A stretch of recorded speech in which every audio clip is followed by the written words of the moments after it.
بسم اللہ الرحمن الرحیم۔ اعوذ باللہ من الشیطان الرجیم، بسم اللہ الرحمن الرحیم۔ السلام علیکم ورحمۃ اللہ وبرکاتہ۔ میرے پیارے دوستو، امید ہے آپ سب خیریت سے ہوں گے۔ دوستو، آج میں ایک ایسا ویڈیو لے کر آیا ہوں جس میں آپ لوگ دیکھیں گے جشن ولادت منانے کا کیا فائدہ ہوتا ہے، جشن ولادت منانے کے کیا صلہ ملتا ہے۔ دوستو، اگر ابھی تک آپ نے میرے چینل کو سبسکرائب نہیں کیا ہے تو پلیز سبسکرائب کر لیں اور جتنا زیادہ ہو سکے اتنا زیادہ شیئر کریں۔ تو چلیے شروع کرتے ہیں۔ یہ واقعہ ہے مدینہ شریف کا۔ مدینہ منورہ میں ابراہیم نام کا ایک آدمی جو بڑا عاشق رسول تھا رہا کرتا تھا۔ اس کی نیک نامی بہت مشہور تھی۔ ہمیشہ حلال کمائی کا آدھا حصہ حضور رحمت عالم صلی اللہ تعالی علیہ وسلم کے جشن عید میلاد النبی منانے پر خرچ کرتا تھا۔ اللہ کے رسول صلی اللہ تعالی علیہ وسلم کے نیاز کے لیے خوب لنگر اور اچھے کاموں میں اپنی رقم خرچ کرتا تھا۔ اس کی بیوی بھی عشق رسول میں اس سے کچھ کم نہ تھی۔ وہ بھی اپنے شوہر کے ان نیک کاموں میں ہاتھ بٹاتی اور حوصلہ بڑھاتی تھی۔ وقت گزرتا گیا اور اس کی نیک دل بیوی کا انتقال ہو گیا، مگر اب بھی ابراہیم صاحب کے معاملات میں کچھ فرق نہ آیا۔ ہر سال 12 ربیع الاول کو خوب دھوم دھام سے مگر شریعت کے دائرے میں جشن میلاد النبی کی محفل قائم کرتا، لنگر تقسیم کرتا۔ کچھ عرصہ بعد ابراہیم سخت بیمار پڑے اور بچنے کی امید نہ رہی تو انہوں نے اپنے نوجوان بیٹے کو بلا کر وصیت کی کہ پیارے بیٹے، آج رات میرا انتقال ہو جائے گا۔ میری تمام پونجی میں 50 درہم اور 19 گز کپڑا ہے۔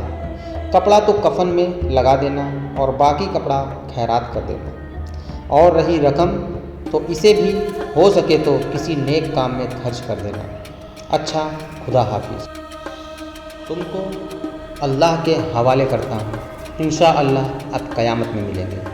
اس کے بعد اس نے کلمہ شریف پڑھا اور اس کی روح جسم سے نکل گئی۔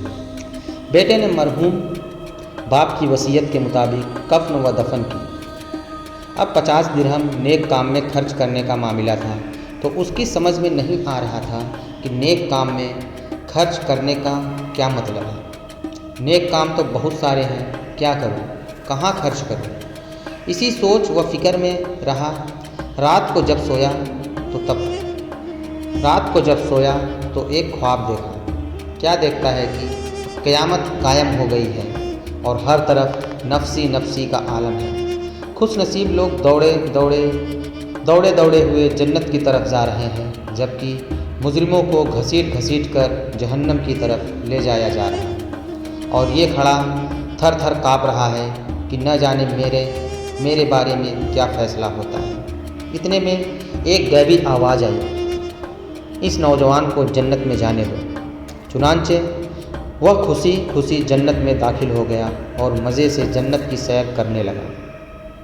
ساتوں جنت گھوم پھر کر دیکھ لینے کے بعد جب وہ 8ویں جنت کی طرف بڑھا تو جنت کے داروغہ حضرت رضوان علیہ السلام نے فرمایا، اس میں صرف وہی داخل ہو سکتا ہے جس نے ماہ ربیع الاول شریف میں میلاد النبی صلی اللہ تعالی علیہ وسلم کی خوشی منائی ہو۔ یہ سن کر وہ سمجھ گیا کہ میرے والدین مرحومین اسی میں ہونے چاہیے۔ اتنے میں آواز آئی، اس نوجوان کو اندر آنے دو، اس کے ماں باپ اس سے ملنا چاہتے ہیں۔ جنت کے داروغہ نے داخل ہونے کی اجازت دے دی۔ وہ اندر داخل ہوا۔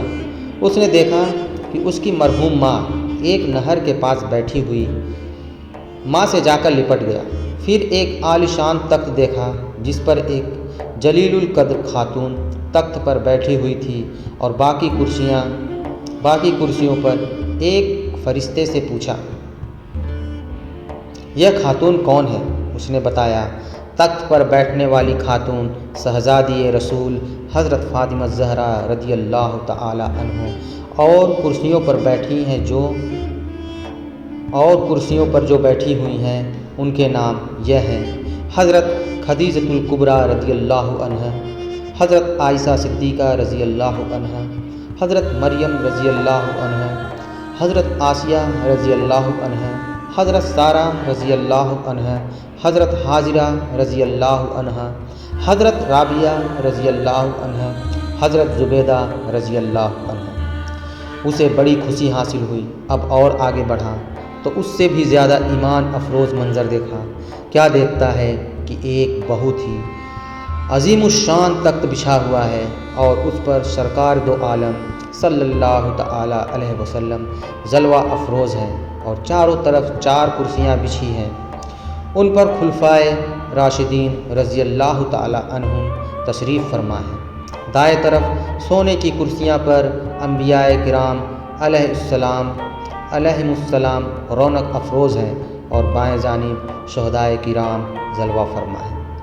وہ نوجوان آگے بڑھا تو اس نے اپنے مرحوم باپ کو بھی اسی جھرمٹ میں دیکھا۔ مرحوم باپ نے اپنے لگتے جگر کو سینے سے لگا لیا اور وہ بہت خوش ہوا اور پوچھا: پیارے ابو جان، آپ کو یہ عالیشان مرتبہ کیسے ملا؟ باپ نے جواب دیا: الحمدللہ، یہ جشن عید میلاد النبی صلی اللہ تعالی علیہ وسلم منانے کا صلہ ہے، الحمدللہ۔ اس کے بعد اس نوجوان کی آنکھ کھل گئی، فوراً اٹھ بیٹھا اور صبح ہونے کا انتظار کرنے لگا۔ صبح ہوتے ہی اس نے اپنا مکان اونے پونے داموں میں بیچ کر اور والد مرحوم کے بچے ہوئے 50 درہم کے ساتھ ساری رقم ملا کر لنگر اور محفل میلاد شریف کا انتظام کیا اور علماء صلحاء کی دعوت کی۔ اب خود مسجد میں رہنے لگا اور اپنی زندگی کے باقیہ 30 سال عبادت میں گزار دیا۔ بعد وفات کسی نے اسے خواب میں دیکھ کر پوچھا: کیا گزری؟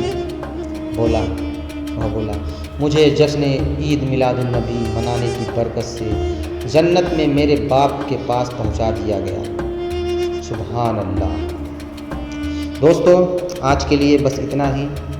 اپنا خیال رکھیں۔ انشاءاللہ میرا نیکسٹ ویڈیو کل آئے گا۔ تب تک کے لیے اپنا خیال رکھیں۔ اللہ حافظ۔